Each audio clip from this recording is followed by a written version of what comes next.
Welcome to the conversation at the New York State Writers Institute here at the University of Albany, State University of New York. I'm Mark Koplik, Assistant Director of the Institute.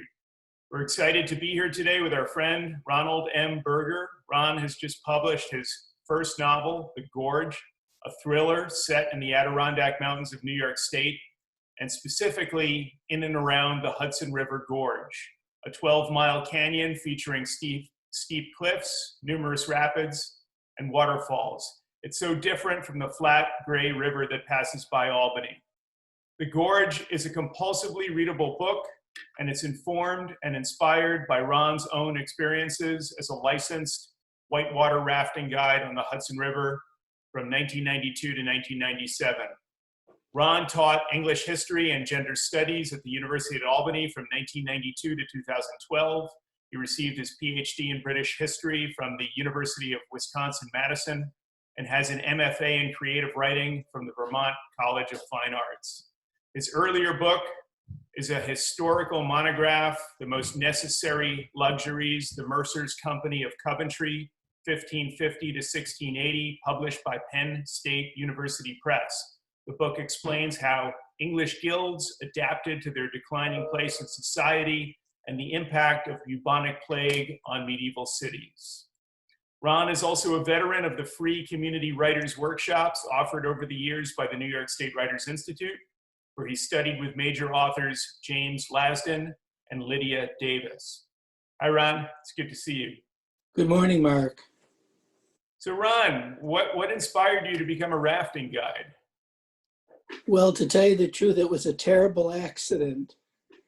I don't know if that is a good way of explaining it, but in 1987, my wife and I went up to the Hudson Gorge, never having been on a whitewater raft before, and joined an expedition through the gorge just as the snowmelt was letting go and the river was at record levels.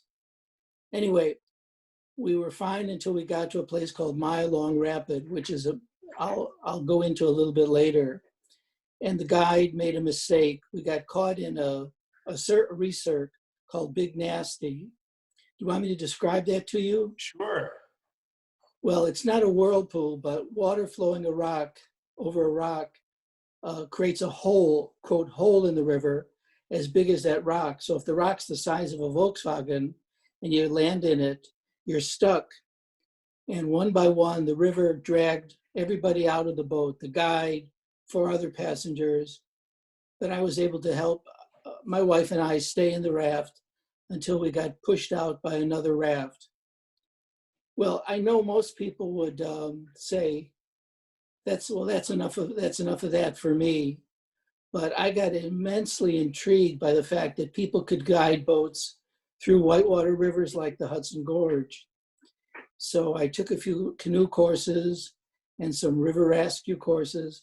And in 1991, I came back to the Hudson and had a 9-week apprenticeship as a Hudson guide. And in 1992, I came back as a licensed guide and I worked on the river till 1997.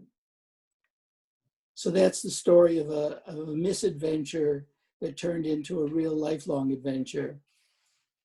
So you could have written a nonfiction book about your rafting experiences. What made you want to explore this in fiction?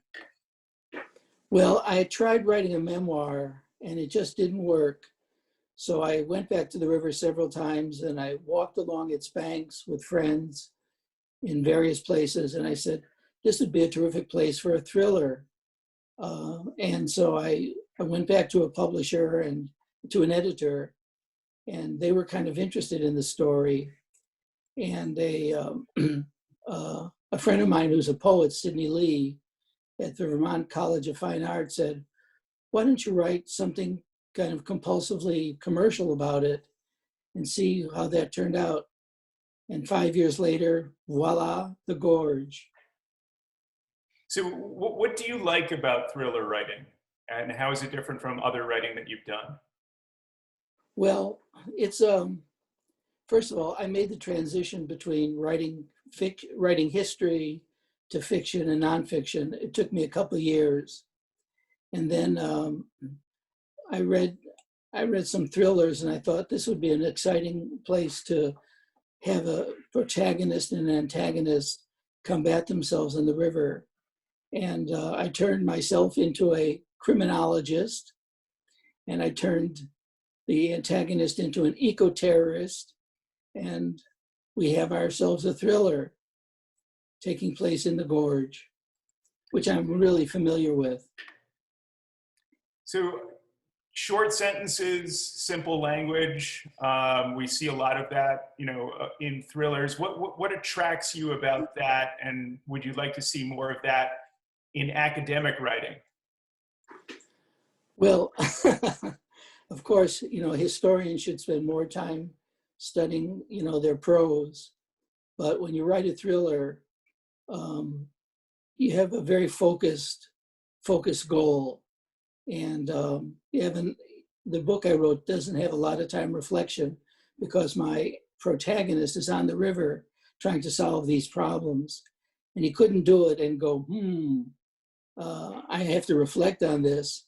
All the reflective passages take place off the river where my protagonist, Rick Carlisle, tries to figure out who's killing these guides and who's in the gorge causing all this chaos. Right. So you got yourself an MFA in creative writing. Is that something that you would recommend to other would-be writers? Well, I was a raft guide and a student at the Vermont College of Fine Arts while I was teaching and doing research full time. And I would say if you really have to write and you want to write, a low residency MFA can sort of turbocharge your career. I was pretty busy for a couple of years teaching and doing research, but the MFA gave me time away from the classroom to do my research and history and study the writing craft. I should also mention that when I began doing these crazy expeditions all over the East Coast, my wife, who was a professor of history and director of women's studies, said, why are you doing this? I mean, you've got a full-time career as a historian. You're a tenured professor of history. Why don't you examine why you're doing this? And I began doing some research into gender studies, and then eventually taught that as a minor field at SUNY Albany. So what was your wife your primary reader? Your wife, Iris Berger, who's a well-known professor emerita at UAlbany, was she your primary reader, or did you have many friends read this for you? Oh, I had people read the book for me, but Iris was my professor, my primary reader and editor. Right. And what was it like working with your editor? Well, it's very difficult to read your own writing and focus on the minutia of it. But Iris, before we sent it off to the press, we each read it about 5 times, and we discovered.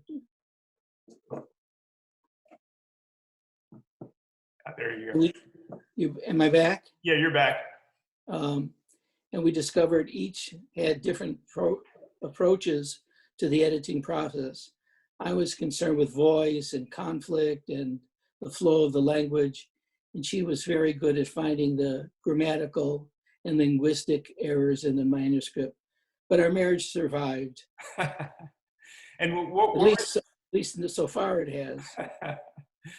And what were some of the obstacles that you ran into in terms of organizing the novel? What were some of the major revelations you had as you wrestled with the material? Well, to tell you the truth, when I started writing creative nonfiction up in Vermont, several people said to me, there are 2 ways to plot a novel. You just write it off the top of your head, let the creative juices flow, let your imagination take over, and you can always revise. And some people said, no, you've got to plot a novel out, word by word, sentence by sentence, and do a thorough job before so you know where you're headed. I took the first course and wrote the first draft in about 3 months, and then spent 3 years revising. So there's no one way of writing a novel. It all depends on how you feel about it and the way your imagination takes over. So tell us a little bit about your daily writing routine. Did you wake up early to do this? Did you do it in little bits? Did you do it in sustained kind of bursts? Well, the history department was very good in allowing me to teach my courses in the afternoon. So I'd wake up every morning, write a few pages, prepare for class, and then dash off to the university to teach and see students. But I pretty much wrote it every morning, 6 days a week, the novel I did, and then spent the next 3 years doing the revisions. But I find when I write creatively, I have a lot of energy in the morning and it wanes during the day.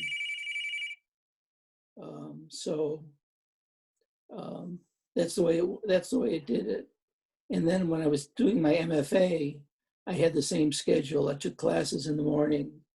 I took my writing in the morning and classes in the afternoon. That's the sort of natural way I find it. Everybody has a different way of writing. Some people like to work at night. Some people try to work in the morning, but I'm a morning person. Any fun anecdotes from the workshops that you took at the New York State Writers Institute? Well, that's very interesting. Jim Lasden and Lydia Davis are very determined, disciplined, and meticulous writers. And after I had submitted some creative nonfiction to them, I found them some of the best readers that I'd ever had. And I got a lot out of those workshops. Great. The book is The Gorge, a novel. Look for it online. The author is Ronald M. Berger. Ron, it's been a pleasure talking with you. Thanks, Mark.